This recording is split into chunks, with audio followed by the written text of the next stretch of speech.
Yes, sir. It's your boy, Trey Quitting TV. We back again with another one. Make sure you like, comment, subscribe, hit that notification bell. Shout out to the notification family. Salute to all my new subscribers and all my day ones. I do this for y'all. Let's get it. Hey, man. Say, man. We got FatManDaBoss, you know what I mean? From Crime Family, Corpus Christi on, you know what I'm saying? Definitely a legend, you know, and we got him coming up, you know what I mean? It's gonna be fire. Y'all tune in. You know I got problems, yeah. I got shopping problems, I got money problems, I got money problems. Look, I'm official, whoa, hey, you can get your bitch took, whoa, hey, slime with this pistol, whoa, hey. Y'all come up in here and hit that like button, man. It's gonna be a good one. We dropping all day today, so we're gonna be going a lot of times today. You know what I'm saying? On me right now, the nigga better pipe down, Sitting in a trap with a Pyrex in a scale. I'm a dope boy. Cocaine paid my bill. And the legal weed help a nigga make 100 racks. Right hand to the man, that's a motherfucking fact. And I'ma scratch it off the glass till I bust that bitch. And it's forever fuck Busty, I don't trust that bitch. So mama Sandra that I gotta tell them fans come get me. Set a trap for the boss and they mad if they miss me. See, I'm from Hillcrest, Texas. You know that I'm big dog, the one that's certified to send them to get y'all. I keep a strap on me, nigga, and it's never on safety. Screaming Hillcrest, Texas, till the day that they take me. Official, whoa, hey, you can get your bitch took, whoa, slime with this pistol, whoa, hey, ride with a fistful, whoa, you know I'm a big dog, whoa, hey, please don't get me pissed off, whoa, hey, man, roll on me right now. Roll up, you know what I'm saying? It's a little too early to pull up. It's 12, so I wouldn't recommend it. The money call me more than my friends do. Crime fam, impunity's what we into. Whip game, the evil that my wrist do is Mr. Breaker. I can break a bitch too. Pop overflowing, got fatty in it. I'm riding with a fistful and we heavy in it. Open your cutie legs and put a Chevy in it. I found a spot up north and threw a Getty in it. The money always on my mind though. Really touching this paper like I designed though. Wake up and get right on the grind though. And I still got that 2 for 3 combo. I'm official, whoa, hey, you can get your bitch took, whoa, I'm official. Slime with this pistol, whoa, hey, ride with a fistful, whoa, you know I'm a big dog, whoa, hey, please don't get me pissed off, whoa, hey, you know I'm a big dog. I'll get me pissed off. The nigga better pipe down, whoa. I know the vibes. You know what I'm saying? We got FatManDaBoss. We going crazy, man. We gonna have to bring that back, man, one more time. That was fire. So we appreciate the love. We tapped in, hit that like button, subscribe. We're on our way to that 20K grind. It's your boy Trey Quitting TV. Look, I'm official. Whoa, hey, you can get your bitch took. Whoa, hey, slime with this pistol. Whoa, hey, ride with a fistful. Whoa, hey, you know I'm a big dog. Whoa, hey, please don't get me pissed off. Whoa, hey, man, roll on me right now. Whoa, the nigga better pipe down. Whoa. Sitting in a trap with a Pyrex in a scale. I'm a dope boy. Cocaine paid my bill. And the legal weed help a nigga make 100 racks. Right hand to the man, that's a motherfucking fact. And I'ma scratch it off the glass till I bust that bitch. And it's forever fuck Busty, I don't trust that bitch. So mama Sandra that I gotta tell them fans come get me. Set a trap for the boss and they mad if they miss me. See, I'm from Hillcrest, Texas. You know that I'm big dog, the one that's certified to send them to get y'all. Keep a strap on me, nigga, and it's never on safe. Screaming Hillcrest, Texas, till the day that they take me for life. Official, whoa, hey, you can get your bitch took, whoa, slime with this pistol, whoa, hey, ride with a fistful, whoa, you know I'm a big dog, whoa, hey, please don't get me pissed off, whoa, hey, man, on me right now. Whoa. It's Friday. I hope somebody got paid. You know what I'm saying? If you got paid, the money call me more than my friends do. Crime fam, impunity's what we into. Whip gang, the evil that my wrist do. Is Mr. Breaker. I can break a bitch too. Pop overflowing, got fetty in it. I'm riding with a fistful and we heavy in it. Open your cutie legs and put a Chevy in it. I found a spot up north and threw a Getty in it. The money always on my mind though. Really touching this paper like I designed though. Wake up and get right on the grind though. And I still got that 2 for 3 combo. I'm official.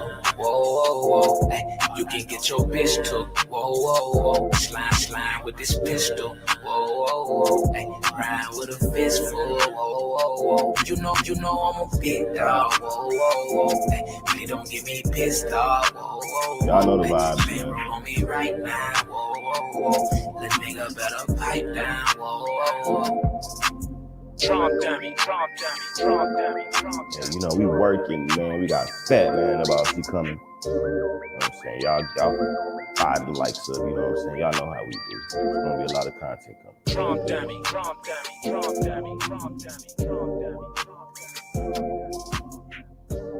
Before we get to the interview though, what y'all been on, man? How y'all day been going? It's Friday.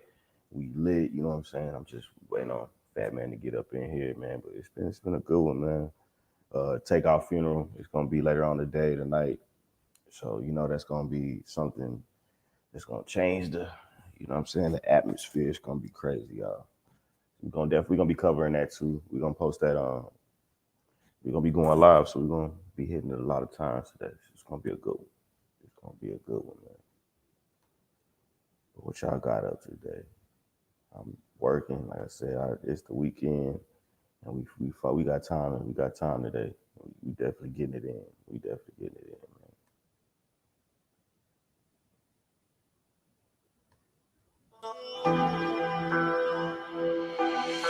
This is another Hollywood production.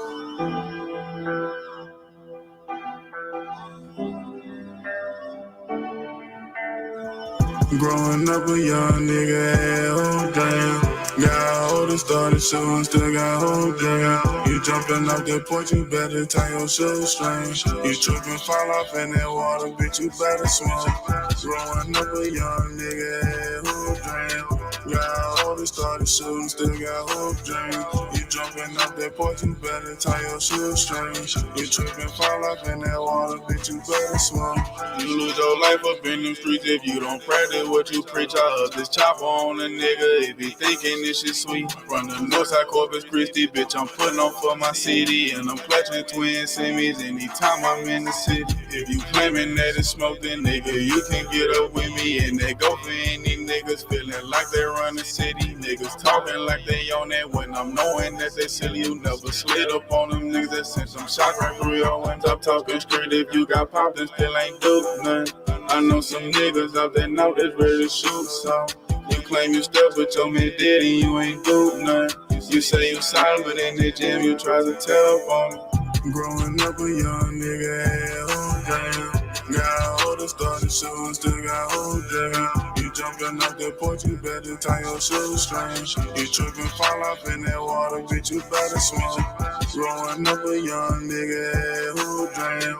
Got older, started shooting, still got hold damn. You jumping off that porch, you better tie your shoestrings. You tripping, fall off in that water, bitch, you better swim. Ball like I'm Jordan, young nigga ball like I'm 2-3. Finny the Louis the Prada, young nigga come from the bottom. Dropping an eighth in my drink, I'm sipping on dirty, I'm feeling like Mamba. Young nigga destined for greatness since I was a jit, since I was a toddler. Young nigga come from the dirt, stuck in my ways, minimum wage. Young nigga didn't know his work. Crazy. I had a plan, I had to put it. Pop out with the gang, pull up with my brodies. I need the Euro like my name Ginobili. I got some shooters that shoot like Montana. Shoot from the logo like Trey from Atlanta. Growing up a young nigga, hell damn.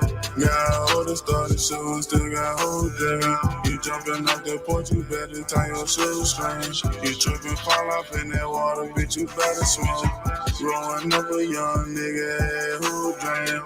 Got older, started shooting, still got hold damn. You jumping off that porch, you better tie your shoestrings. You tripping, fall off in that water, bitch, you better swim. Yes, sir.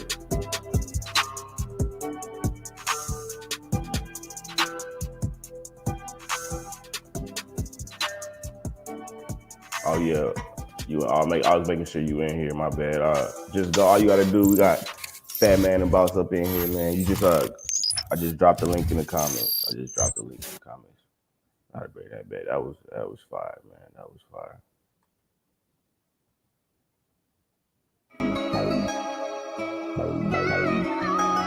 Now you just click the link in the comments and it's gonna bring you up. First cam, nigga. Look, they be having conversations, I'm the main topic. Look, they tryna knock me off my game, but I ain't falling off. Been thugging straight about them trenches, surely raised the boss. And I'ma always take a dub before I take a loss. Speaking on me, but they don't know what they talking about. Just be running their mouth. They be having conversations, I'm the main topic. Discussing how I get my bag while they pocket watching. He got a job, do he hustle, really hitting licks? Just know I'm handling business and I'm trying to get rich. From Monday to Sunday, the grind don't stop. Try to take something from me, I bet your ass keep pop. I laugh at a hater on my way to the top, and I'ma always do me. Why the hell would I stop? Really raised in the slums, that shit made me a renegade. Niggas never came outside because they been afraid. Separate the real from the fake, cause they just in the way. Just a young baller in the game trying to make a play. How could you hate on another nigga that's getting paid? Didn't have shit, so he grinded to get it every day. Instead of getting on your shit, you rather throw some shade. I hope that karma make haters fade away. Fuck being humble since they rather compete. My ears burning cause these niggas always talking about me. My name been ringing bells in and out of the streets, and if you ask about Murph, they gon' say he a beast. Let's go. Partner showing true colors, even family to switch. I was raised by all women, but don't play me for bitch. Campbell my last name, but I'm really a prince. Yeah, I'm lucky little brother, but don't ask about Chris. Time for me to turn my back on this loyal niggas that I done fed. Trill gold, Grilla, cot chain, it's only me and Led. And we gon' rep that Lord gang till we fucking dead. We gon' rep that Lord gang till we fucking dead. Yeah. Murph Cam, nigga. Yeah, they be having conversations, I'm the main topic. Yeah. Look, fuck being humble, I'ma pop my shit. Fuck being humble, I'ma pop my shit. Yeah.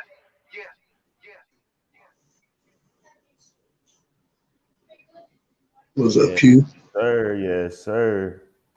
Hey, what's up, Q? Oh yeah. We good. Oh yeah, what's the word? What's the word, boss man? How you doing? Oh man, doing good, man. One more day in the land of living. I can't complain about nothing. Yes, sir. Hey, we here, man. This is legendary, man. This is something in the making. Real talk, man. I'm definitely I'm excited. This gonna be a good one. All right, I appreciate the love, Q. Oh yeah, always. You already know. I'm letting them know. All right, you're gonna be one of the regulars on here, so we just gonna keep this content coming. You know what I mean? There's a whole lot going on. And I know you can drop some jewels on folks, you know what I mean? That's what they come here for, so you already know. Yes, sir. All right, who we got in front of the camera, man? Y'all got FatManDaBoss, the crime family CEO from Corpus Christi, Texas, man. Part of one of the most recognized and most active groups to come out of Corpus Christi in a long time, man. Yes, sir.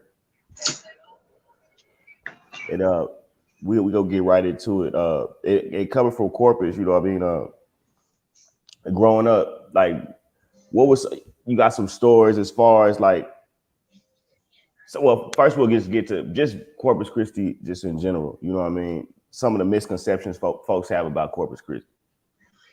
A lot of misconceptions they got about Corpus, like anything else in Texas, that is country, you know, but we're in a different environment. We're in a different part of Texas, you know. We're in a multi-Hispanic culture, so our food, our way of living, it coincides with the way the Spanish people live too. I mean, we got food here that you don't get nowhere else, and the best Spanish food is in Corpus Christi, Texas. Let me say that for a fact. You know, we're gonna have the most underrated rappers you ever see because, you know, our city is so small, it's so far away from everybody else. But everybody that come to Corpus love Corpus. I never met a rapper, entertainer, friend, just people from out of town that came to Corpus and didn't love Corpus, man. You know, they always tell us like a little Miami when they see our beaches and all the water surrounding us. Oh, that is a fact, man. That's a fact. Like I said, I wasn't born in Corpus, but I grew up there. You know what I mean? And growing up there, man, it's the love that you get out there is genuine. You know what I mean? The people there, they real genuine people, man. And the hate is real, but the love is even stronger. So yeah, you got that right. You got that right, man. Now, man, one of the biggest artists you ever gonna hear out of Corpus, it's the only artist that ever really made it to a level where people even heard about Corpus is Selena. So anytime you talk to a rapper or any musician from Corpus, we gonna all bring up Selena. She was like the queen of our city, you know. If it wasn't for Selena, a lot of people wouldn't even know what Corpus Christi was. So, I mean, the main person legendary in our city that if I wanted to get you to know what Corpus Christi was, it would be Selena. You got any stories like being in Corpus and whenever she was alive, you know what I mean? Had the vibe and even after she died, you know what I mean? But like just the vibe, any stories like that? Well, one thing I can tell you is just like you said, the love is real, but the hate is real. You know, a lot of people didn't even recognize her in Corpus till after she passed. You know, she was bigger around the world. When she passed, I know as far as the black people, we was like, who is that? You know what I mean? We didn't know nothing. We heard the songs, but didn't know she was from Corpus because it's all on the radio. You're not gonna miss our songs. But we didn't have a history to know that she was from Corpus Christi unless she was in Molina, the Molina area. They knew her. She grew up in Molina. So black people in Molina knew of Selena. And the Hispanic people, now Hispanic people is the most supportive people you ever gonna find. I seen Bun B do an interview where he said most of UGK records that they sold, Hispanic people is their biggest supporters. So they supported Selena, but as far as the black population, we didn't really know who she was until she passed and how big she was and what she meant to the city. And we all respect that now. But at the time, there's not too many black people gonna give you no Selena stories because, you know, like we say, the hate was real. If you're from that city ain't your main support. So she was bigger away from here.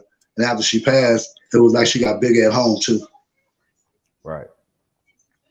Man, yeah, that's like I said, everybody, if you know Selena, you gonna know Corpus Christi. She definitely rep the city right. Definitely rep the city right. You know, some folks they blow up I'm just from Texas. Yeah, she repped it. I mean, she was one of the best Tejano singers to ever do it, man, if not the best. So shout out to Selena and Ava Quintanilla and the rest of the family. All right, while we get on that, we could do that. Like legendary people, like let's go. What about you got any Flatline stories, man? Like you could just break down because like on the street level, he's definitely one of the biggest artists. You know what I mean? To come out the city, you know what I mean? So you got any stories on that? Well, that was the next person gonna come out my mouth because you can't mention Corpus on the rap level without mentioning Flatline. Flatline had the game down as far as videos and promoting itself and having the money to back itself before anybody in Corpus did. So, yeah, I remember Flatline, Folk on the Hustlers, a couple of groups, man. Mind you, I'm 49, so I'm older, so a lot of these groups opened for us when we was younger. Right. And I never had no dealings just straight up with Flatline, but I've always seen them at concerts, walking past each other. I was more, I knew his friend Tiny. I knew his surrounding, his group of people more than I knew Flatline, but we had a great love and respect for Flatline. Flatline probably got the most speeches you ever gonna see in Corpus with top name artists. Right before he got killed, he dropped a song with Zero and Kevin Gates. You know, Flatline was our next Selena coming out of Corpus. I mean, couldn't nothing stop him. He was known out in California, East Coast, anywhere you say Corpus Christi, if they don't say Selena, they gonna say Flatline. You can't miss Flatline. He's the most respected rapper to ever come out of Corpus Christi. Right. Yeah, rest in peace, both of them, real talk. And all right, you got any let's talk coming from Hillcrest, right? Like yes, as far as like your the hood, and you rep it, like I said, you rep it well, man. Appreciate it. Let's just get into Hillcrest and Northside. And we'll break that. We'll talk about both of them, and then we'll break it down. Well, it was a trip because just like in most cities, we was right next to each other, but we didn't fuck with each other. You know what I mean? If you get caught in Northside after 8 o'clock, they're gonna beat your ass. You know, and they get caught in Hillcrest, same thing. But we all had love for each other. But I might mess with 2 or 3 dudes from down there, but the other 35, 40 people don't mess with me. You know what I mean? Right. So I mean, it was a trip that we were so close to each other, but so divided. To get today now, we all together. I mean, they took our whole hood away, so when you take everything away, you can't do nothing but, you know, click up together and try to make what's last. And shout out to Drake Nitty. Drake Nitty was a rapper from Corpus that was repping Northside like I do Hillcrest, you know what I mean? Mm-hmm. But back then, our OGs and their OGs, they didn't see eye to eye. And none of the youngsters seen eye to eye. Like I say, we well respected on both sides, but Hillcrest and Northside was just one train track apart from each other. And it was like two different cities, man. You had Hillcrest, you got the old projects, and you had Northside Manor. And it was a trip because, like I say, we less than maybe 5 miles apart. But it wasn't no love between those neighborhoods, man. It was all together different. When you in Hillcrest, you live in one way. Hillcrest is a residential area. Right. Then you had the old projects in Northside, which was a big project, Northside Manor, most respected project ever come out of Corpus. So, I mean, we like anybody else. When you come into our neighborhood, you come across that bridge, the first thing you see is a ghetto.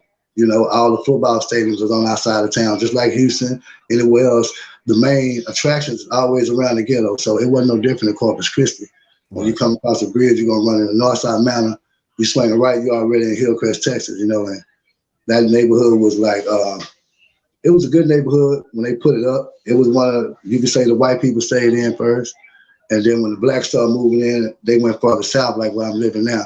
They shot straight to the south. So after the 80s, when the drugs and all that came, Hillcrest, Texas was like one of the main distributions for crack cocaine, any drug you want to get. I mean, we used to hustle, and you'll see, like, me, myself, personally, I done sold shit to, you know, Junkyard Dog, Hacksaw Jim Duggett. You know, we see rappers walking up to us, and we tripping because we just went down there and watched them at the wrestling arena, and they coming through the hood, and they buying drugs from the young dudes that, you know, don't even know them. So, I mean, we seen a lot in our neighborhood growing up, man. We seen it when it was at its best, and we seen it when it was at its worst. You know what I mean? Yes, sir. I grew up on the south, and when I was out there and shit, I would catch the bus to go to the north side with $5. You know what I'm saying? And go catch a dice game. You know what I'm saying? Yeah. And they're like, you know, this shit, and they show you love. You know what I'm saying? If you, and I say this: if you know the right people, it's always love. Yeah, it's always. It's gonna be anybody just coming out there, but you know what I'm saying? If you know the right folks, it's gonna be love. That's one thing about it. It was always love. You always gonna have the stick up kids and the extra kids that do their thing, but most of all, you're gonna run a dice game, like you say, man. You can find a dice game on every corner in Northside. You know, you go to Hillstone, you got dice games. You go to the pool house, you got dice games. You hit Peabody Avenue, you got dice games. You go to any of my friends' house after 10 o'clock at night, it ain't nothing but a dice game. Everything after 10 o'clock wasn't nothing but dice games and hustling in Hillcrest and Northside. All right, and do you got any legendary dice game stories? I know it's a lot of them, but you got any ones you could talk about? Well, I never was one to gamble a lot. My little brother was a gambling motherfucker, you know what I mean? And that little nigga used to gamble every night. Shout out to my brother, little Vino. Vino gambled every night. I was around the dice games, but I never was the type to like to hustle and make my money and then give it to another nigga with the roll of a dice, you know what I mean? Right. But yeah, it was a guy in our neighborhood named Jackman. And Jackman didn't give a damn, man. He was just a raw gangster, you know, he was known to be a killer. Mm-hmm. So I mean, a lot of niggas in our neighborhood, the nigga robbed a lot of niggas in our neighborhood. He would shoot the street lights out, you know, and when you come for the dice game, Jackman gonna get your ass, you know what I mean? He was so legendary in our hood, he jacked a couple of niggas with Bible. He just threatened you that he got a gun. And niggas used to pay him when he walk up. He could walk up to a dice game, I don't care what gangster was gambling, they would give him money not to rob the dice game, you know what I mean? A lot of niggas won't tell you that now, but I'll tell you that. I remember seeing him walk up to dice game, and maybe 4 or 5 supposed to be big dog niggas. They gonna hand that nigga 400 or 500 and let that nigga walk out just so he don't rob the dice game, you feel? Yeah. I mean, he from what I heard, he died the same way, jacking and robbing, but most of all, it was just a lot of young niggas that used to just get money, man. They would gamble. We never really had the homeboys that wanted to shoot and kill each other. So, you know, I can't give a story about a nigga winning too much money and getting killed. It wasn't ever like that between Northside or Hillcrest, you know what I mean? Right. But I have seen a lot of niggas win a lot of big money in the dice game. All right. All right, cool. You got any stories about anybody you seen lose a lot of money in the dice game? Yeah, man. I'm gonna tell you what part used to trip me out when niggas would lose their money and ask for their money back. You know what I mean? that was the funniest shit I ever seen, because I seen a lot of niggas get their ass whooped doing that. You know, you lose $4,000, $5,000 and tell a nigga give you $2,000, $3,000 back. I didn't understand the concept of somebody on you after they won all your money. So I seen a lot of guys getting a lot of fights like that as a dice game, man, trying to get their money back and feeling like the next man they just won the money, owe him some of that money back. Yeah, they ended up being bad a lot of times in the hood when that shit go on. Yeah. All right. Let's talk about like the hood stores. You know what I'm saying? That's definitely like legendary and iconic in the hood. You know what I mean? Because everybody is not going to the corner store. You got any stories on that? Yeah, man. We had a lot of OGs put in a lot of work, man. I remember old lady named Miss Nina, man. She was a old school lady. She grew up out in Melina, but she moved to Northside in the end. And she used to be a hustler. I ain't gonna say what she hustled, but she used to be a hustler. And she raised a lot of us as far as in the streets. And we used to be standing out on the street corners. I never forget she would pull through and tell us, "Get your ass off the corner, y'all letting these white folks know what y'all doing." This is back when niggas used to run the cars and all that.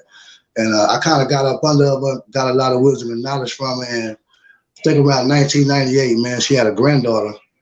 Agree to kill any situation, man. And the granddaughter, same granddaughter she took care of, her, the boyfriend, and one of his friends plotted to get her for some money one night. And they ended up killing the old lady, man. This lady was like 60 years old. They ended up killing her, and she was missing for like 2 days. I'll never forget, I came home, my mama asked me, "Man, you heard about Nina? They can't find her." So mind you, this was some old lady. All the youngsters would go to her house in the morning, smoke weed with her. She liked to play dominoes. They actually invited her to a game of dominoes, and while she was falling asleep, one of them took a 20-gauge shotgun and shot her in the face. She didn't die right then, so they shot her again. They ended up cutting her fingers off to take the jewelry off. I think they only got away with maybe $1,500. But the next morning, they took her body out on the highway and set it on fire.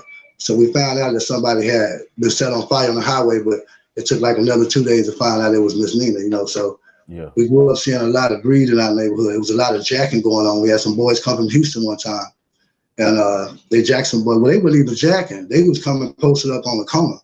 And some of our OGs asked them to leave, and they didn't leave. So one night we was in the middle of a basketball game, and everybody was asking us, "Y'all heard about what happened on the streets?" There was some guys who killed, Houston got murdered on the streets. And the same guys that they asked to leave had actually came back with a crew of dudes to put in some work on them. Right. And they all got caught slipping. You come to somebody's territory, you got to know how you're moving. That's why checking in with people nowadays is so big, because they didn't check in with nobody. They just pulled up on the slab, and I think all of them died except one that was in the car with them from Corpus. But, they was all found on the railroad tracks, bullet wounds everywhere. So growing up around this, and we saw the OGs go, only one of them took the rap. He ended up beating that rap. So we know a lot of dudes that had murder cases that they beat. There's a lot of murderers walking around in our streets. We had old school stories. My mama would tell me about her friends. Boys tried to get their friends, they kids to sell drugs. And there was an old lady named Miss Clara, man, rest in peace, man. And she's the first old lady to ever work longshoreman throwing sacks with niggas, so she was a real street old lady. But she found out a dude had tried to put her son up to sell some drugs, and mind you, he was in a wheelchair. He was handicapped. Yeah. She walked up and shot that man to death. You know what I'm saying? She didn't play behind her kids. So, I mean, the older people in our neighborhood was what we grew up respecting. It wasn't because of their age. They had put in a whole lot of work, man, that youngsters my age and the youngsters today still ain't done nothing like that, Right. So, I mean, all our stories really basically is hustle stories. I can tell you a lot of hustle stories and, stuff that didn't go right in the dice game. Stuff like you say, the dice games are niggas coming from out of town. And we had a lot of niggas, especially like from Houston, Southport Coalition, Point Blank would come gamble. Yeah. Never had no problems. We would see Klondike Cat, Gangsta Nip on a regular. They never had no problems.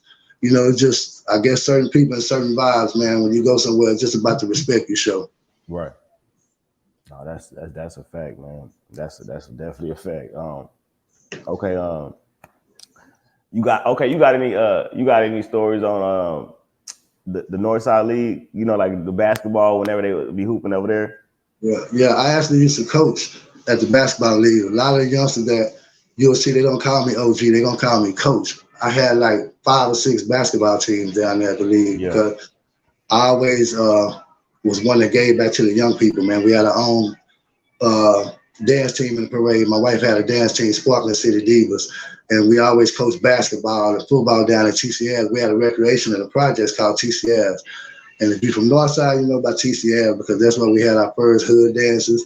it was the only recreation on the north side, period. So that's why I say when Northside and Hillcrest didn't get along, we still had to meet up at this place called the Center, man. And I remember coaching down there in the basketball league, and I couldn't control my attitude. They used to bring the white people from Flower Bluff, from bring white people from Cal Island. They didn't like how good the black athletes was. Right. And you could actually see them cheating on the court. And we had a lot of discrepancies with referees and just the people from other sides of town that came over there didn't know the talent of some of these kids. And Northside alone have always been the most talented in basketball. When you talk about the projects in Northside, our best basketball players always came from there. So at that league, I mean, you had guys like William Griffin. He's a superstar at our high school, you know. We had guys like the twin Byron and Dyron, Reggie Johnson, a lot of guys. They was great at basketball. Calvin Williams, different guys. So we're seeing all our superstars that became superstars in high school. We was already watching them down at the Center from a young age, you know. But William Griffin was number like maybe 5'9". He was dunking in 8th grade at Winsfield. Right. You know, so I mean, we've seen a lot of talent come through there.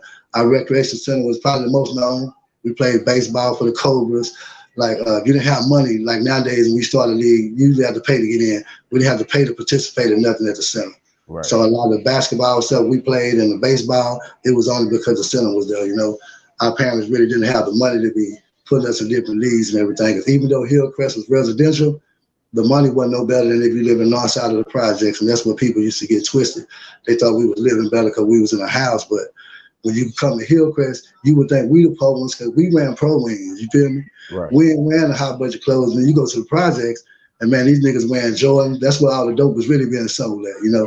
So, I mean, they wearing Jordans, they wearing the top. Like right now, you went to the project, you'd have seen Yeezys everywhere. Right. The money was so good down there. So, I mean, it was a struggling neighborhood, but we all made it work, man. It was a lot of fun, especially with that recreation. When they took that recreation away, it took the whole side of north side away before they even took the houses. Right. And speaking of like taking stuff away, I know, like, remember did you ever fuck around at the shack? What shack? Over the after hour spot. Oh yeah, that's the pool hall. Hell yeah. The pool, my bad. The shack, the pool hall, yeah, my the pool bad. hall was the shit. Hey man, I'm gonna tell you something. The slab, they had something called a slab, man, where it was like mini Las Vegas at night. And when you leave Hillcrest Park, you go down to the slab. By 11, 12 o'clock, everybody flocked to the pool hall. The pool hall was a little bitty ass building, man, and all they did in the pool hall was gamble. But I mean, the hustling was going on. You end up buying dope. There's a lot of girls out in there. It was like our nightclub inside our neighborhood. You know, we had a club called the Players Club right up the street. It was rocking too, Big Fred. That's what we used to bring all the rappers and everything from Houston to. But after that, it was all about the pool hall. That's where you'll see Point Blank. You'll see Gangsta Nip. You know, you're gonna see a lot of different rappers. You seen a lot of folks from West Side, South Side. It didn't matter when it came to the pool hall and getting money. Everybody from the city would come to the park on Sunday. They're gonna go to the slab after that, and then they're going up to the pool hall, man. The pool hall, probably the most legendary place that you're gonna find in Northside. I mean, right before it got shut down, I remember a partner of mine lost his money up and down when he was having the dice game shit. He lost his money up there. The nigga came outside, rest in peace to my nigga Trey, man. He died from that COVID shit. That nigga came outside and told me, man, them niggas beat me out my money, man. I'm finna run back up in there with my car.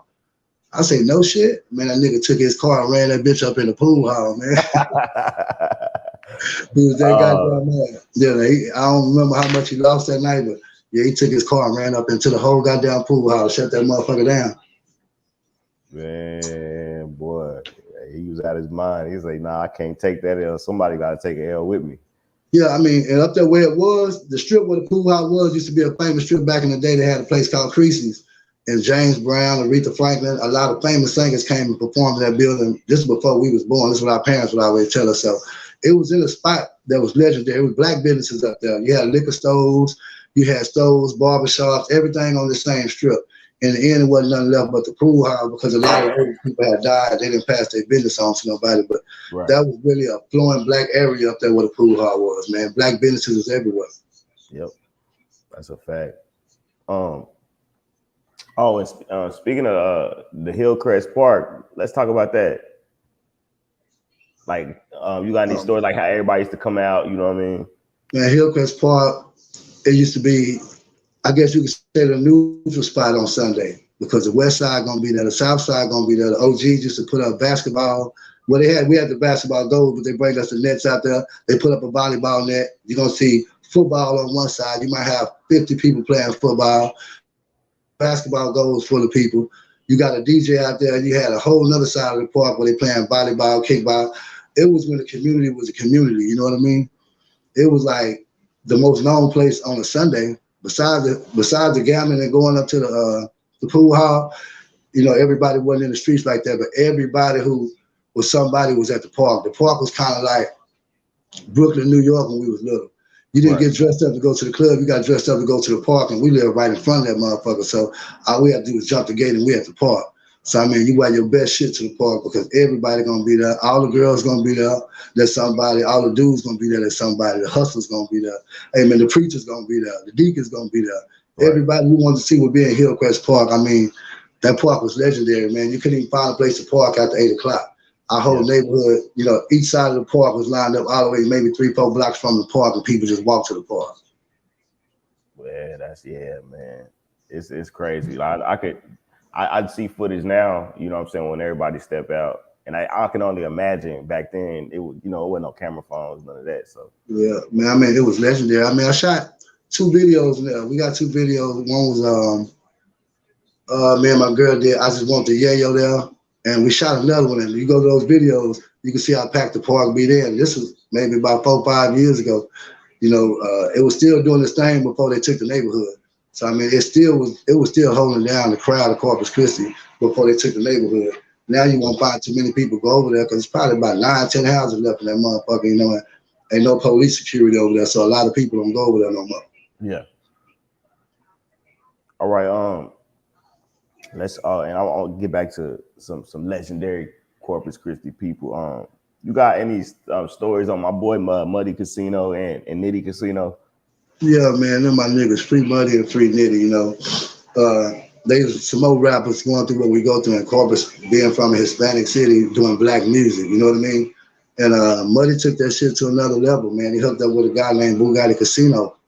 I actually remember him going up there hooking up with Go Yayo first. And he brought Go Yayo down here, and they shot a video. And after that, he ended up hooking up with Bugatti Casino. And there's a lot of talent in Corpus. Once Bugatti heard Muddy and Drake Nitty, you know, he signed him to Casino World. So Muddy was another rapper like Flatline, man, that was opening up the door real fast. You know, I ended up getting a feature from my partner right before he went to jail. You know, he was another one. Down here, ain't no record deals, ain't no record companies. So we basically street dudes. You know what I mean?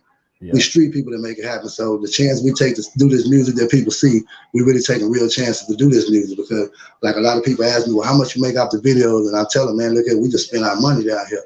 We ain't making nothing off them hoes. You know, they see us dropping so much shit. And a guy last week told me, man, congratulations on the record deal. And me and my girl just laughed because we do so much. People think we got a record deal, but now you have to put yourself on the line out here in Corpus Christi, man. You know, I know, of course, you can work and do things like that, but this ain't the type of city we live in. We live in a hustle city. You know, we right next to Mexico. So hustling ain't nothing new to us. You know, we ain't one of the ones that's pushing for the border to have no wall put up. You know what I mean? Right. So with Muddy stepped out the zone, man. Muddy was getting features from a lot of guys. I mean, he got a feature he showed me with Trap Boy Freddie. He was the most humble dude I ever met in Corpus as far as rapping. He didn't like to ride off another person's wave. When Trap Boy Freddie started blowing up after the Mo3 situation, Muddy showed me a video he had with him, different footage he had with him in the studio, and I told him, nigga, Freddie hot right now. You need to drop that. He was like, nah, I ain't gonna drop it, man, because I don't feel like I want to ride that boy coattail. Where everybody else would have dropped it. Muddy wasn't like that, man. And I mean, I don't know if he ever put the Trap Boy video out, but he got a video with Trap Boy. He was in Atlanta right before he got jammed by the feds, doing some stuff with a lot of major artists from Atlanta. You know what I mean? Right. He was a real humble dude. My dude ended up getting shot. Somebody tried to rob the dude, you know, and it was get back done, you know, street shit. But I mean, nobody really liked when he got shot. Muddy wasn't that type of person that deserved nothing like that. If you ask Muddy for something, Muddy gonna help you. Out of all the young artists, I love that little cat the most, you know. He was a very respectful young dude, very talented. I saw him on one of my partner, Daddy Cree, my OG, shout out to Daddy Cree. Yeah. I saw him on one of Daddy Cree, he featured Daddy Cree on the song. And the first time I seen him, I told him, man, you know, I gotta holler at that little cat got something. And he dropped a song with ESG called Ballin'. Y'all go check that out. Muddy Casino page. It's called Ballin' with ESG. After that, it was like they couldn't stop him. You know, once we started realizing we could go deal with real rappers, it was a difference in all of us. You know, I know especially me, him, and Drake Nitty Casino, because last year we dropped the most videos in Corpus, period. Wasn't nobody messing with Casino World and Crime Family. Right. We was just having fun, dropping videos and grabbing features. He was the first person told me, you got to spend you some money with these rappers, Fat Man. You got to build you some relationships. And right after that, I ended up dealing with Chucky Trill. You know, and I remember calling Muddy saying, man, that nigga gonna do the song with me. Like I told you, Fat Man, get a nigga the money and build your relationship. So one of the most important things that helped us get our vibe up was building relationships. My nephew that was on the song you played, he came all the way from Philadelphia to drop that song. You know what I mean? To do the video and everything. So, I mean, reaching out and making these connections, that's how I ended up reaching out to a lot of people in San Antonio. Shout out to Live Bowler, King Khalid, all of them. I shout out to them after Muddy talked to me. He was like, you can stay on this local level, you can spend you some money and build your name up. So Muddy had a business mind that a lot of us wasn't thinking about. We were just pushing music in the city, doing stuff local. Muddy was the first one to put it in my mind to go pay some of these people and get my name in other cities by messing with other artists. Yeah. Yeah, man. Free Muddy, man. Real talk. Free Muddy, man. All right. I want to see if we can give some, you know, Corpus is a hustling city, man. Any hustling stories or people that you can, you know what I'm saying, give their flowers, you know what I'm saying? And no current shit, but you know what I mean, just anybody that back in the past that you can talk about. Yeah, man, a lot of OG, like Candyman. Candyman used to own so much business in the hood. He was like, what was the guy from Frank Lucas, like Frank Lucas boss, you know? He was a guy around the neighborhood, and you can get money from them. They'll come to the hood. They supported everything in the hood, but they damn near owned the hood. They was the first ones buying the hood back. Right. You know, when you go to the Black Washington, they owned that. You go to the black stores, they owned that. You know, and at the same time, so a lot of Cubans moved in. Shout out to Omar. You know, a lot of Cubans came in and they was doing their thing. Once they started getting jammed up, that's when you first start seeing people trade on each other. You know, it's one thing to come up, but the more you come up, the more people you put in your business, and that just leave more leeway to somebody trying to snake on you. So a lot of these people got snaked out the game with your Candyman, Miss Nina. I know a couple of them up to date that you know, but I won't say their name on here because we're talking about hustling. Oh yeah. I can say Muddy Casino, my nigga them in the feds for that shit. You know what I'm saying? Drake nigga. You know, real stomp down guys that get money, man. I know a lot of little cats from Northside. I know one little cat, this nigga got rich just from gambling. You know, he a hustler, but shit, he got flat rich from gambling. You know what I'm saying? So, I mean, there's a lot of guys that came out of the neighborhood that got money. I had a couple of partners just this year. Man, you know, when they get robbed and motherfuckers find out, damn, they had $100,000 in the house. They be thinking these little cats wasn't really making the money they making. But there's a lot of cats running around in our neighborhood that was really getting some real money. West Side, too. You know, not just the North Side, the West Side, too. I can rep them little niggas. A lot of the young rappers over there that you see on YouTube. A lot of them, I can give you this, go to Half Pint Films, and you see the West Side hustlers. You feel me? Yeah, you go to Half Pint Films, and they was the ones uploading the Half Pint Films and doing their thing. Shout out to a lot of them, the West Side hustlers. You know, like I said, I can't speak on their name right now, but yeah, I know a lot of guys that was getting in the North Side, West Side, South Side. My nigga Gerald Henry, one of the first niggas touch a brick. You know, he ain't in the gang no more, so he don't mind me saying that shit. You know, there was a lot of guys you see coming through, man, big Benzes. With swangers, when Houston first started doing it, they coming through with the swangers. It wasn't no different than seeing Houston right here in Corpus because the Houston influence was on us so big that we looked like a baby Houston. Right. But a lot of guys, yeah, my little brother, matter of fact, hey man, a little nigga was a hustler. He dropped out. He didn't drop out, man. He started hustling at 16. I'm playing sports. This little nigga was out there getting it. You know, my little brother and them got convicted of supplying the whole city and surrounding areas. You know what I mean? So I knew some real live hustlers, man. Yeah, a lot of my partners, that's all it was, man. I don't know too many guys that wasn't in the streets. All my cats were street cats. Yes, sir. And Corpus, a lot of folks, they come down there and, you know, they get love as far as the rappers and stuff. But what, you didn't see any rappers get whooped in Corpus? I didn't actually see no rappers get whooped by Corpus niggas, but I seen rappers from other cities come here and get into it behind like Corpus females and shit like that. You know, I remember one time, Point Blank and Gangsta Nip. Shout out to both of them, man. They know this story because they know I know them both. We had a homegirl here, man, and I won't say her name just to say because she probably married now. So yeah, they got a tour behind this girl. I remember us going to the club. Mind you, we love Point Blank, we love Nip, we love the whole clique. And I remember Point Blank coming up in the club that night. We're talking about the Players Club, and he was like, "Yeah, man, we whooped the motherfucker. Y'all know we whooped Gangsta Nip ass." And we was like, "God damn," you know what I'm saying? We thought y'all came together. Right. You know, and I still haven't seen them do music since then either. Let me say that, man. Maybe they just squashed that shit, but I remember I'm jumping on Gangsta Nip, not Klondike, PSK 13. Used to run with my homeboy, Gangsta Mike. Rest in peace to Gangsta Mike. And yeah, I kind of think they kind of peeled Gangsta Nip a new ass down here in Corpus, man. You know, that's about the only time I seen rappers really get into it. I actually seen some of my Hispanic partners. Matter of fact, they came to me after a Zero concert, and Zero was in the parking lot, and it wasn't Zero into it with him. It was his security. You know, like I told them, these are the same dudes that buy Zero records. They respect Zero. There's a lot of niggas out here rock with Zero like they from Houston. But his security was talking a lot of shit. And I remember the guys telling them, you know, they asked me to go holler at them, Fat Man, because we want to book their room. We know where they at. You know what I'm saying? So I remember talking to Zero security one night, man, about calming down their attitude, because they all had that don't walk up on his attitude that Zero rap about. But this was a whole crowd of people that just never seen Zero and wanted to see Zero. Right. I remember that confrontation got a little bad. They ended up going to a hotel room and breaking one of my little homeboy legs that was in the room with Point Blank that night. They knocked on the hotel room door, and shout out to Lil Clyde, man. They broke Lil Clyde's leg that night. Yeah, but that's about all. Never really seen no Corpus people get into it with them, man. When you come here, all of us really show love to the rappers that came here. I've never seen nobody ready to do nothing to no rappers or performers that came here. We had a lot of love and respect for them because we was from a little city, so we wasn't on that when they would come here. Yeah. All right.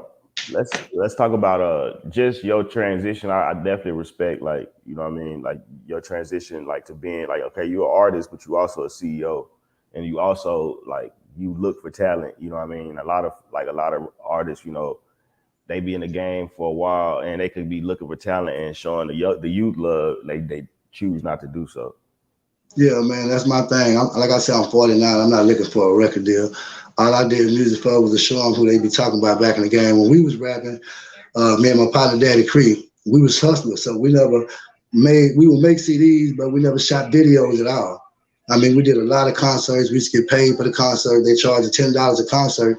Everything we did when we was young. We got paid for everything we did, but we didn't have time for the rapping, man. We'll do a concert and 10 minutes later, we back up on the streets, the pool hall, all the places we talking about. So actually one of my partners, little Fred, rest in peace to him, he had turned me on to Pimp C one night, and Pimp C gave me his number. He told me, man, you got something, and I want to turn you on to Gangsta Nip, because I was doing the style Gangsta Nip was doing then. So after I met Pimp C told me, you know, the same ass you kick on the way up gonna be the same ass you kiss on the way down. You know, and that stayed in my head the whole time. So I mean, I always wanted to reach out and help if I could, but at the time we was trying to do shit ourselves. But as I got older, you know, it's just like in a dope game. You know, you realize that's a young man's game. You know, and right now it's a young man's game in the rap world. So I put in young artists, like my son just dropped a video, the one you were showing, the Hoop Dreams. Yeah. I got Seco Hendrix, you know what I'm saying? We're dealing with some little cats called Gutter Gang. Different little youngsters, man. I'm trying to get them some shine, some spotlight. Like I tell them, if they want to get in videos, a lot of them don't got video money. Right. Feature my artists, they're not going to charge you, and I'm going to make sure y'all get in videos. Like with Crime Family, we don't have no paperwork. You know, I'm just a promotional team for them. I'm going to promote their videos. I'm going to pay for videos. They pay for some of their own videos, too.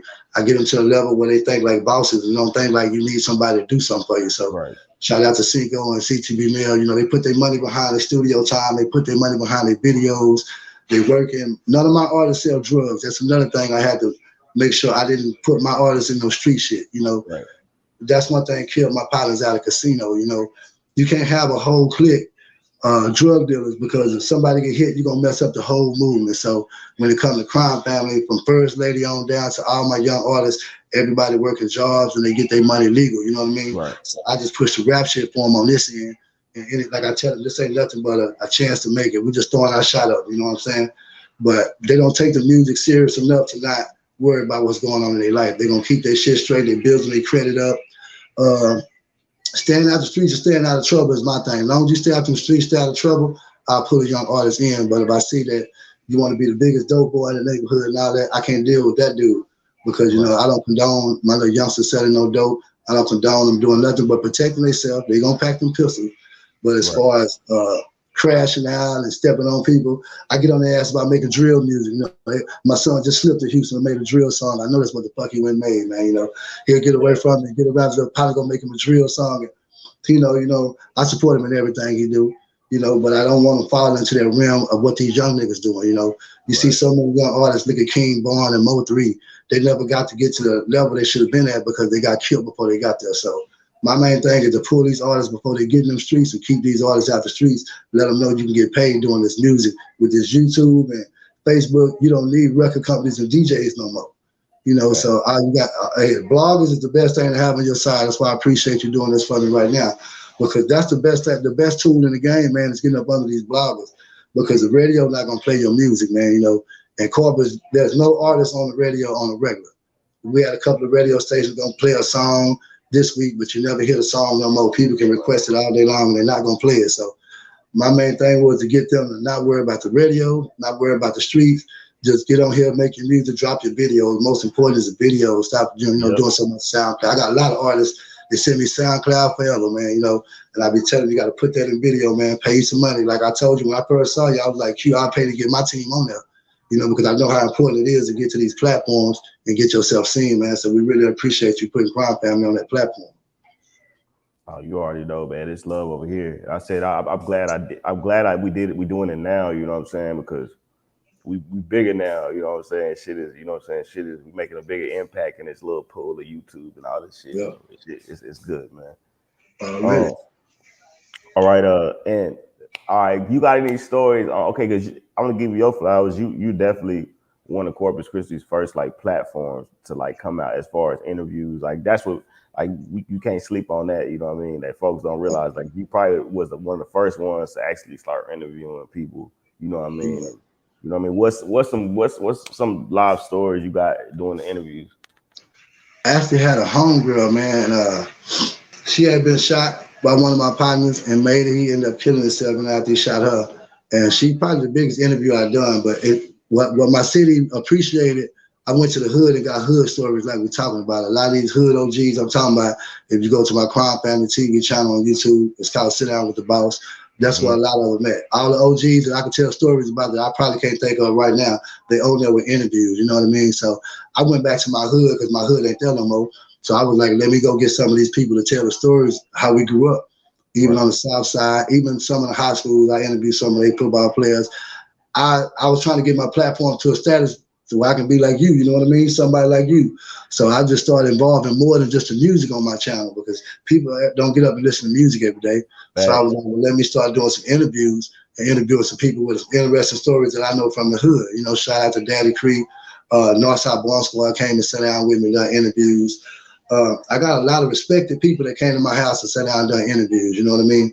Right. And it was just because I started involving my city, the channel started going up, the subscribers started going up, so you could find more than just music on the channel.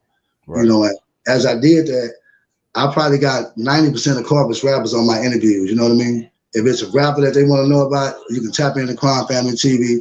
9 times out of 10, I got an interview for them, you know, where they telling their story, their life, and you can go find their music. So it was just another door I seen that I could open that wasn't nobody doing. We had a couple of people doing interviews, but they would interview like business people, different things like that.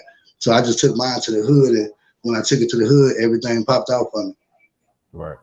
Yes, sir. I said I'd be sitting down watching them, and the shit is fire. You know what I mean? To take you, if you want to know the real Corpus, all you gotta do, you know what I'm saying, is subscribe, you know what I'm saying, to this channel, you know what I'm saying?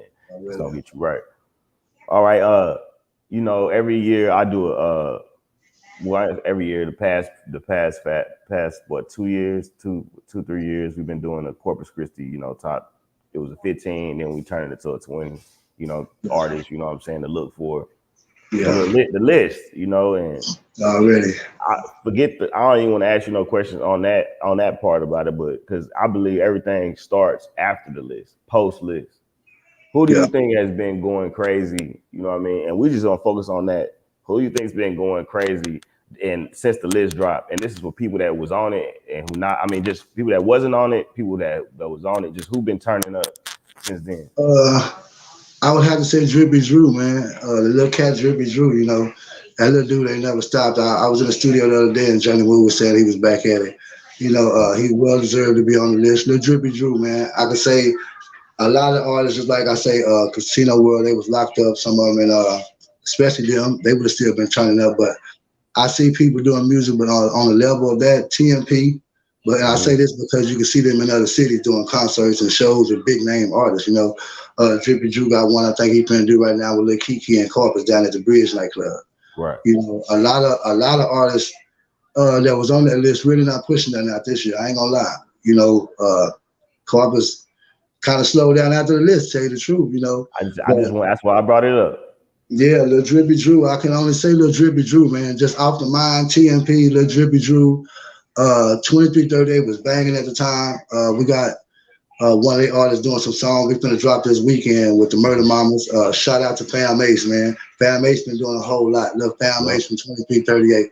So she got a video coming with First Lady. They got a song called Everybody. I'm gonna drop it between tomorrow and Saturday, so you'll get to see that too. So next time we talk, we can probably play that video. And all right, speaking of that, let's talk about the ladies in Corpus that's going crazy. First Lady, like my wife. You know, I ain't just saying it because she's my wife, but I mean, she the only female artist that got real artist features. You know, Fifth Ward Boys. We did a song called Having Things with Fifth Ward Boys. She featured me in the Fifth Ward Boys. Chucky Trill. She's gonna do a whole album with Chucky Trill before he got killed. Rest in peace to my young nigga Chucky, man. We hit Chucky on Instagram, and she got a song called I Push Weight. And I did a jam called I Come From Hustling, but her I Push Weight took the fuck off, you know. And Chucky, when he first seen her, he tripped out when she came in the studio and dropped her verses. So he really connected with us. And they had a whole nother EP they was going to do, First Lady and Chucky Trill. So, I mean, she got some songs coming up right now. I'm going to get in touch with J-Dawg. Chucky had us with that feature. We was going to grab from Chucky. We was piggybacking Chucky because him and J-Dawg hit a song that got 2 million views on it called Streets Don't Love a Soul.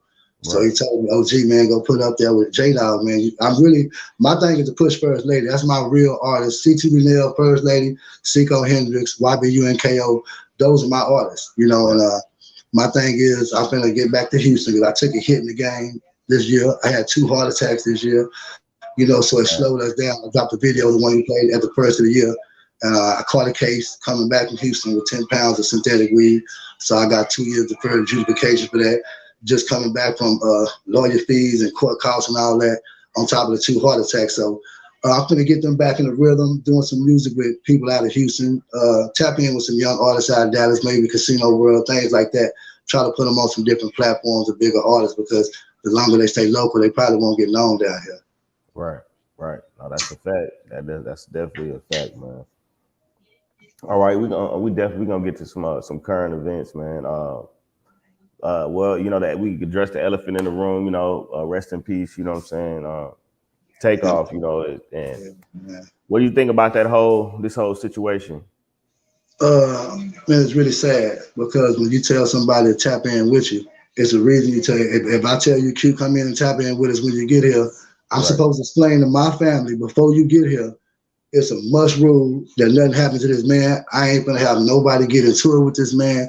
This man got to be protected by us, straight up protected by us. When you tell a nigga check in, you telling him you his protection. Right. You know, you telling them people to believe in you. So my thing with that situation, the biggest misconception about mob ties, everybody keeps saying them 2 guys didn't grow up in the streets. So when you go out here and you hire street dudes to do security, and you haven't explained to them that against our odds, these guys ain't to get in no trouble and have no problems, then they don't know that. So they're going to do what street niggas do, you know what I mean? And then a lot of these guys, I'm 49. I can tell my son, go get a bunch of your little shooters, man, and y'all come protect somebody. But at the same time, I can't control them shooters. I really don't know them shooters. Right. I'm not in the hood with these shooters. I can't control them like remote control. You know, so it's up to me before they get there to sit them all down and let them know against our odds, man, we can't get into it with these people. My kids will tell you right now, if they get into it with some of my friends' kids, I don't let that go down.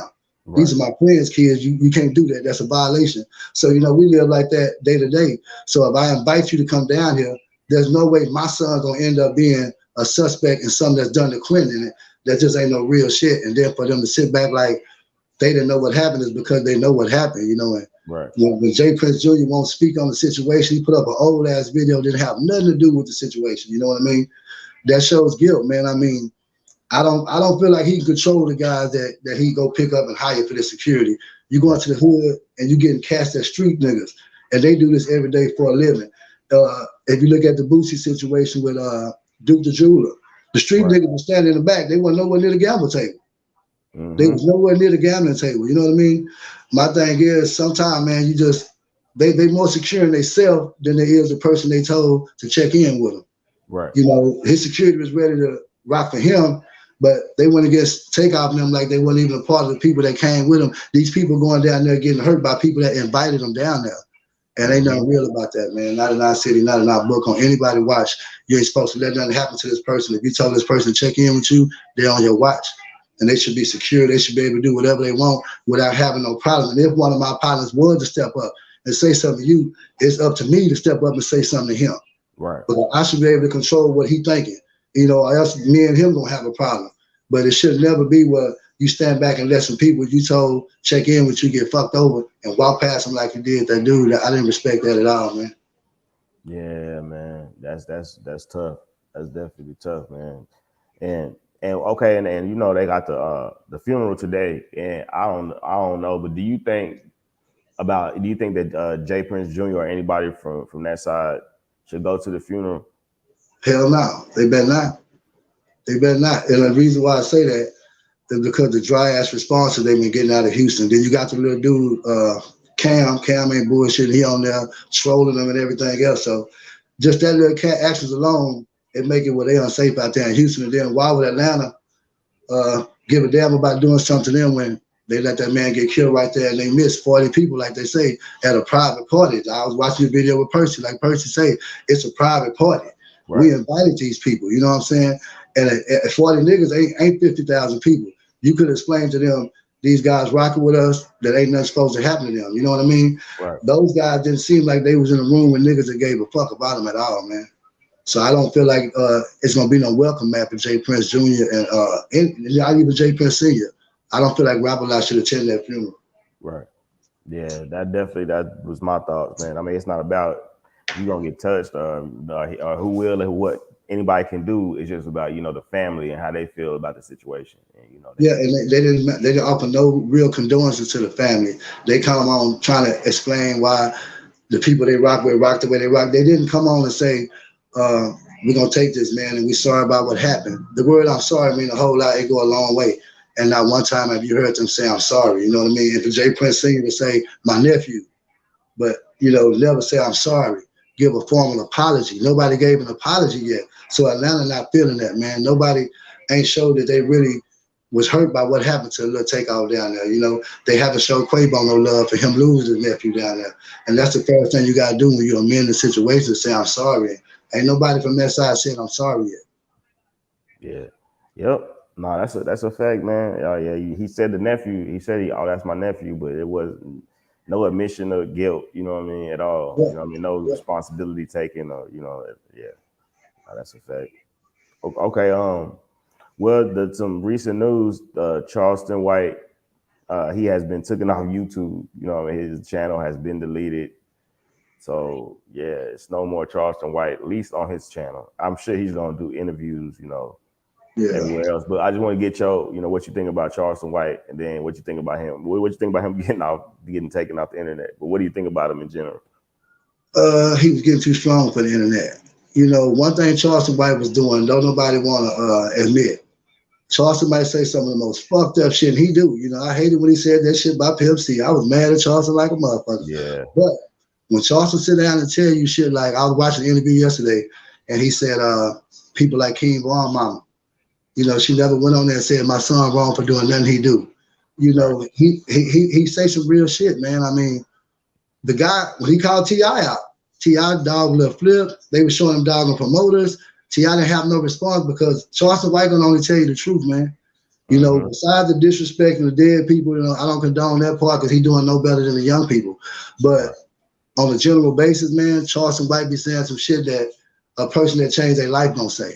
You know, now I don't condone him calling the police on folks after you talk bad about him, then you show him call none of that. You know, he gonna call the police on you like a motherfucker. But talking from a black man trying to see a society get better. Charleston White, that's what he about, man. He really, like he said, he in the schools with these kids. He doing stuff that the rappers ain't doing. Right. You know, he made Boosie and T.I. start focusing on trying to show they was good dads. They had never did that before. Right. You know, their kids was out of control, you know, just being real. He got some points. His main reason for being here is a good reason. But just like he say, sometimes he want to be an asshole too, you know. He gonna go out of his box and just give you what you give him.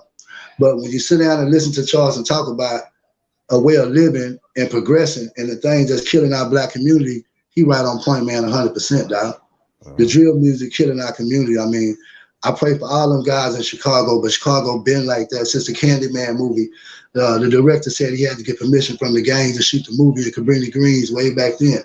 So, I mean, Chicago been on that, but I can't condone the fact that they just killing each other. You got King Vaughn was one of probably the most successful artists ever come out of there.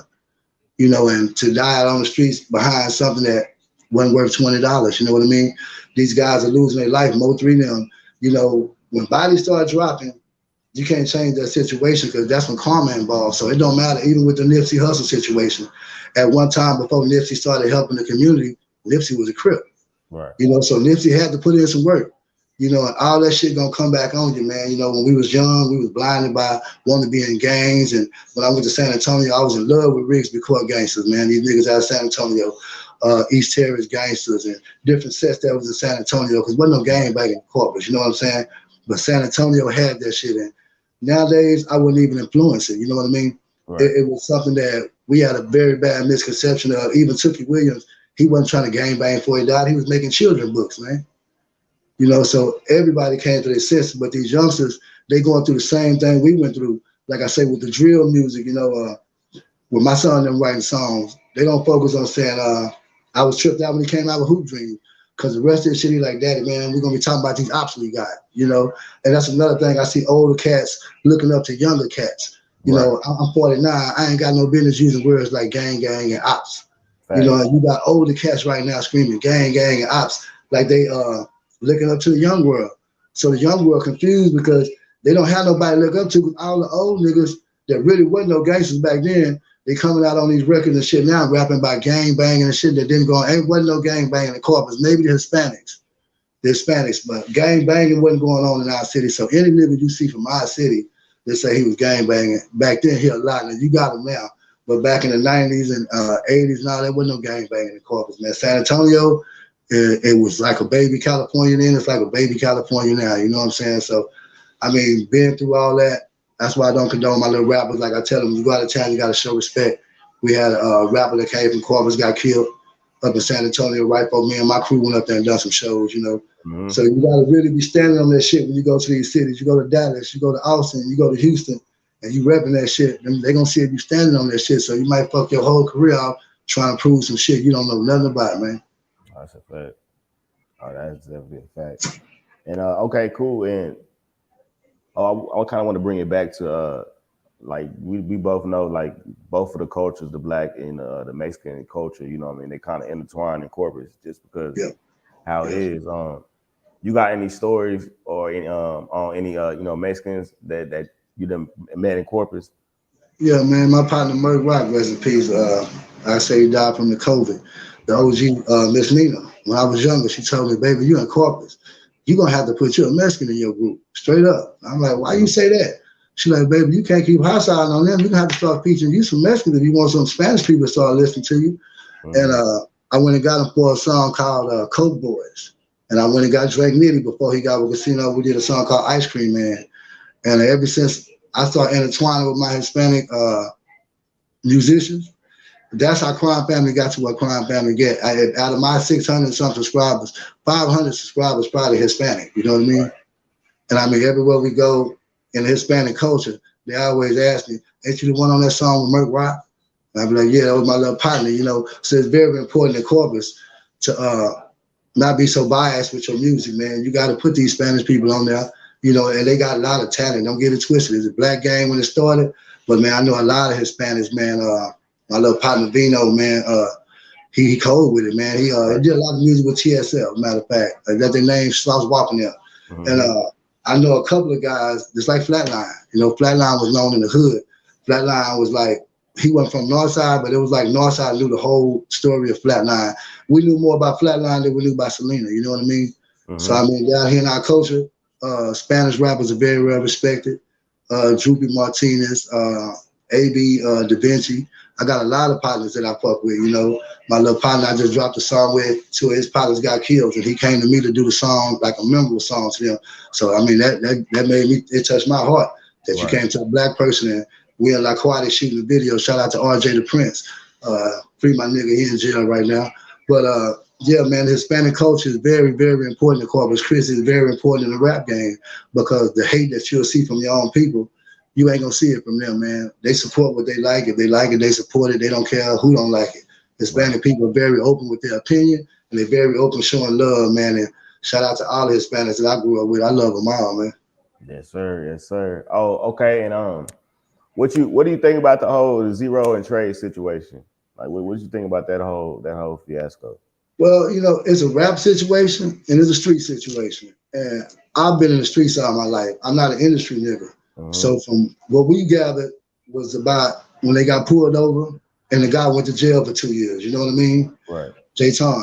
So my perspective when he got jumped, just thank God he didn't get shot because the get back was supposed to come. Right. This man sat in jail for 2 years. I know a lot of people love Zero, but they don't want to hear that street side. And that's probably why it's karma hit him right now. You feel me? That's probably why it's karma hit him right now. It's probably why he got locked up on his own shit that couldn't nobody else take for him this time. Because the story that we got was that, you know, the little guy never got, he say Zero left the shit in the car and Zero didn't take the shit. If you're a street nigga, then you know don't nobody respect that. You know what I'm saying? Maybe the rap game love him because of all the music. I love Zero. He's my favorite artist. Just got through listening to Zero. But at the same time, Zero rep the streets. So Zero supposed to live by the code of the streets by what he rap. And codes of the street is you take your charge and you don't blame nobody else. You don't let nobody go to jail for you. And from the stories that came out, it was nobody ever said nothing different. J-Ton did 2 years in jail behind Zero. You know what I mean? If I go do 2 years in jail behind you, I'm gonna have a problem with you too when I get out. And no matter where I catch you at, I gotta handle my business because you gotta remember, Zero don't live in the hood no more. So you're gonna get caught somewhere like a 50 Cent award show. You're gonna get caught at a Bob award show. You're not gonna get caught in the suburbs. So they're gonna catch him wherever they catch him at. You know what I mean? So Zero knew that get back was coming. Zero should have been ready for that. Yeah. Oh yeah. I definitely think so. Yeah. I just don't think he should have been by himself. I think all these things we be seeing is lessons that you can learn. It's just all about trying to move the right way, the best way you can, but you always got to try to move the right way. And when you notice that it's danger there, it's okay to just not, you can leave, you know what I'm saying? Like, it ain't, I don't know, man. Yeah, then a guy that I got a problem with like that can't tell me, hey, man, come out here, I want to talk to you. And I walk out there by myself knowing he got people out there with him, you know. That wasn't a safe environment Zero put himself in. But when you the person in the wrong, you'll make that move because you thinking that we finna clear this situation up and I ain't got to worry about it no more. Because before the bloggers hit it, Zero was going to sweep it under the table. Right. Zero wasn't going to say nothing. It was the people that was coming out with the cameras and showing everything. They said it themselves. He wasn't going to come out and make no comments and no statements. He was because he know they owed him that. He know like we know, but the rap world didn't understand. So when he came and made his little speech, he was doing that for the rap world because the streets already knew the justice had already came. The streets wasn't worried about the situation no more. They was going to blow that under the rug now. They got their get back and everything was going to be straight. But once the blogger hit it, TMZ started showing it, Zero had to come out and make a comment. And a lot of people didn't like the fact that he said Trey name. You know, that wasn't a good look on him like that. You know, as far as streetwise, he failed a lot of people. I ain't gonna lie, he failed a lot of people streetwise. You know, he should have just said, I didn't know them dudes, just like you'll tell the police. You know, but he came on the blogs and was like, yeah, it was Trey the Truth and root to root. And I just didn't agree with that part right there. Right. Yeah, definitely. That was a little crazy, man. Yeah. And I got just a few more. I know you rock with the channel. I interview OG Percy all the time, man. What do you be getting from the interviews, man? Like how did that, like what's your reaction? I love OG Percy, man. OG Percy give it to a nigga like he supposed to get it. You know what I mean? You can tell when you interview him, like I say, even when he want to say something bad, he gonna say it with respect though. But he not gonna hold his tongue, you know what I mean? the way a lot of people came at J. Prince Jr. them, he felt the same way, but he put it where you can understand that he got respect for him. And just like I say with Zero, you have to put the truth out there no matter how much I cut with Zero. You have to be truthful, man, and that's what the streets respect. They respect the truth, you know, because it ain't just the rappers that's on these blogs, the street people that's on these blogs. I'm on every OG Percy video that ever come out. You know, I love OG Percy, man. A lot of people used to show hate to OG Percy, especially Charleston White, man, you know, but I love OG Percy. OG Percy tell it like it go. He don't condone no youngsters. Like he said, one of the most important things Percy said was gang banging is so 1990s. You know what I mean? So when people ask me about that shit, it's like when you ask me about something with Corpus history, I won't talk about it like I love that shit today. You know what I mean? Right. And that's one thing I respect about OG Percy, man. OG Percy been through a lot. And he a street G. He one of the guys we talking about, triple OGs from the hood. He can sell a lot of shit, can incriminate a lot of people. And he's not gonna do that. Because he know the code of the streets, and OG Percy follow that in any video, any interview. OG Percy gonna keep it 100. Well, when he get off the channel, street niggas gonna say I fuck with OG Percy. You know, like I say, when Zero said Trey name, street niggas was confused. And like that's why Charleston White was like, "Hell, you telling on Trey?" He was telling the truth. The nigga was telling on Trey. You know, with OG Percy, man, I respect his views, his values. I respect everything OG Percy about, man. You know, he one of the most humble OGs you're gonna find on the internet. You know what I'm saying? I had an OG, Terry Clay, shot Terry Clay, did some time in Ferguson with him. My OG went to jail at like 16 years old, got out at 57. Mm-hmm. You know, so he don't condone us crashing out and doing no stupid ass shit. You know what I mean? So I respect OG Percy, man. He probably the most respected OG I seen being interviewed on the internet. Yeah. Oh yeah. That's definitely a fact, man. And then and I got just one more. Anybody else that you wanna that I can't think of that you wanna get a flowers, you know what I'm saying? Just either growing up or you know what I'm saying, in the hood, or anybody that any stories that you got, you know what I mean? Because I just think that's definitely gonna be fire. Yeah, man. My little nigga Daddy Creed. Shout out to Wave Guards. Salute, yeah. Shout out to Wave Guards and Pray. My nigga running the store. Y'all go right there. I know it's 1501, I think, West Point Road, man. A shop with Daddy Creed. Daddy Creed was the first person that got me to being a real dad. When I was young, you know, nigga make some kids and you ain't really worrying about shit like that. You still running the streets, you hustling. And when I met him, he had 4 different baby mamas. He was going to child support court, and he took me with him. So when I walked up in there, he was so good to his kids, his baby mamas denied the child support, took him out. The judge was mad at him. But I learned how to be a better dad from Daddy Creed. You know, I learned not to shoot my homeboys from Daddy Creed. I learned it was rules and guidelines that you got to be a real nigga that you just can't cross. You know, so a lot of the stuff I do today, I emulate things I learned from Daddy Creed. You know, the rap game, he was one of my first rappers, him and a guy named Fresh B. They was Northside Bomb Squad. I mentioned them a while ago. I used to lay in my bed with my earphones on, listening to these guys. That's when tapes was back then. We didn't have no CDs. So, I mean, I used to listen to Daddy Creed when I was a young kid. And they was on the gangster shit, but he taught me to distinguish between doing the music and living that shit, you know? So a lot of reason I ain't never been to prison was because of lessons I learned from Daddy Creed, man. So it'll never be a platform I go on. I won't say his name. Anybody ever asked me about flowers, it's always gonna be Daddy Creed, you know. To this day, when I get in shit and I got trouble on my mind, it's Daddy Creed, you know. When I didn't call him when I got busted, he called me mad and the motherfucker, you know what I mean? Because he genuinely care about me. That's the only rap I can tell you in my city, genuinely care about if I'm living, dying, or breathing, you know what I mean? So yeah, I gotta get my shots out to Daddy Creed, Wave God Supreme, man. Yeah, man. Yeah, salute Daddy Creed, man. Legend, that is a fact. All right, let's go ahead before we get out of here. You want to salute your channel, you know what I'm saying? Yeah, if y'all rocking with me, man, y'all make sure y'all go follow me. Let's go. Already, yeah, it's Crime Family TV on YouTube, Crime Family with a K. And that ain't because we gang banging. That's because motherfucking crime families all over the internet. You tap that word and you're going to see a million niggas. So we the only one with a K on front of our shit, so it's easy to find us. Crime Family TV, man, like I say, with a K on YouTube, man. Like and subscribe to that channel, man. We have some sit down with the bosses coming up. Well, I got an interview. I'm going to be interviewing Quentin on there, trying to get the channel to a level where I can help my artists, because the bigger I get, the more I can help pull my young artists. And that's my main thing, is pulling my young artists, give them a bigger platform to be on so they can get some shine, man. So yeah, y'all go support that Crime Family TV on YouTube, man. Yes, sir. Yes, sir. Yeah, I appreciate you rocking with me, man. Y'all said it's just one of a many, you know what I'm saying? We're gonna get to a lot more. It's a whole lot to talk about, a whole lot of jewels to drop. But all right, y'all. Like I said, man, we're gonna be rocking all day, man. It's your boy Trey 600 Quitting TV. Man, salute. We out, man. Yeah. Salute, baby.